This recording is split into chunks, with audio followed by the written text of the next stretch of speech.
Okay, well,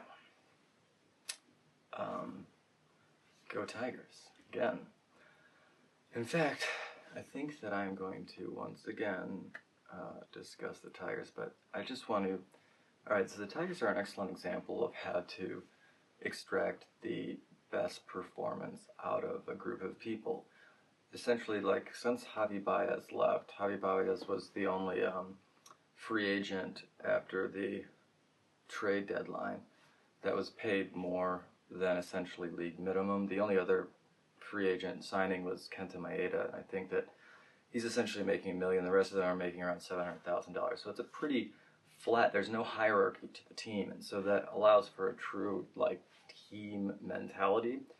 And that's ultimately, you know, having that lack of ego allows for an organization to succeed beyond the sum of its parts, and that's really what you're seeing with the Tigers.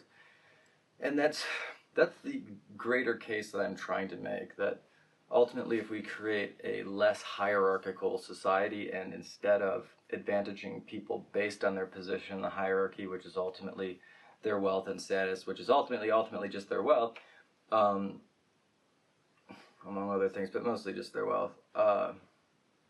If we create a society that is placing people in positions where they can succeed for the greater good, as the way the Tigers have exclusively made decisions and contributed for the greater success of the team, and that has resulted in outrageous success.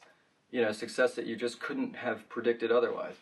And this is true of our greater society. If we have a less hierarchical society, a less nepotistic and less cronyistic society, a society which is less willing to advantage the wealthy despite their lack of skill or talent, or to advantage the credentials despite their lack of skill or talent. If we create a society which doesn't disadvantage people, but does advantage people based on their talent and their altruism, but modestly, right? We can't have these extreme hierarchical differences. That's when people... the juice ain't worth the squeeze, right? Everyone needs to be benefiting from the society in order to contribute to society and feel as though they're getting a return for that contribution.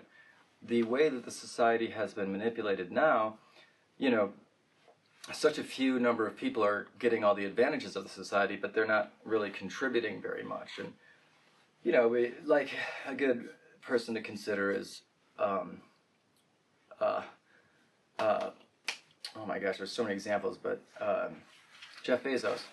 Consider, like, Jeff Bezos has been able to manipulate the tax, you know, shit, such that he has paid very, very small fractions of his ultimate income, such that he's even paid negative taxes in relative recent future, or recent past.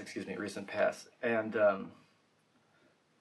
the thing is, though, he's taxing our society greatly, in the sense that his existence has a unique burden financially on our society, because when you consider he's using the post office as his personal delivery service, and the post office is losing money. So, like, to say that he isn't financially taking advantage of the post office is to be ignorant. And then when we consider the amount of burden that comes to the roads, you know, as a result of his delivery shit, he doesn't have to pay for that, not only in his taxes, but also, you know, as a consequence of his business. So, you know, essentially the greater society is paying for Jeff Bezos' billions of dollars in success, and his lack of willingness to pay taxes, and his agency not to pay them because of his wealth. I mean, you have to remember, too, the only reason that he gets to pay so little is because of the fact that the wealthy are exploiting their access to power. So it's essentially paying for campaigns and then getting, you know, it's getting legislative advantages as a result of contributing to campaigns.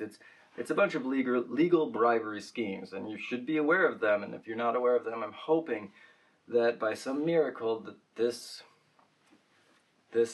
project gains some traction, so that you can be encouraged to educate yourself as to the extreme and bizarre scamocracy that we live in.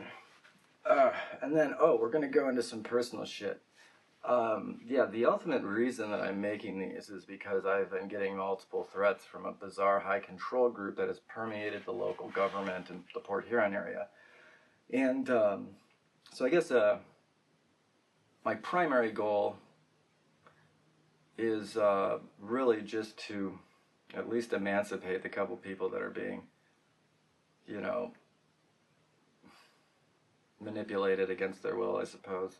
And, and to see the dissolution of this greater manipulation exploitation scheme, because, it's a bunch of people pretending that they have sincere belief in Jesus and God and shit, but using that as a means to financially and sexually exploit their congregations. And that's pretty well proven out. There are multiple civil and, there are lawsuits, and there are, charges, plenty against the organizations that I'm talking about. One in particular is a national poison. And we'll go on about that in the future, but if you have any knowledge of the corruption going on in Port Huron, or greater exploitation of religion and its permeation of the government for corrupt ends. I mean, we all know that religion's permeated government, but specifically for corrupt ends, I encourage you to email port_Huron@proton.me. For right now, that's going to be the sort of clearinghouse for all of that stuff. If you have anything to contribute, anything at all. I actually, all that bullshit about, it's going to get better and more interesting, I promise.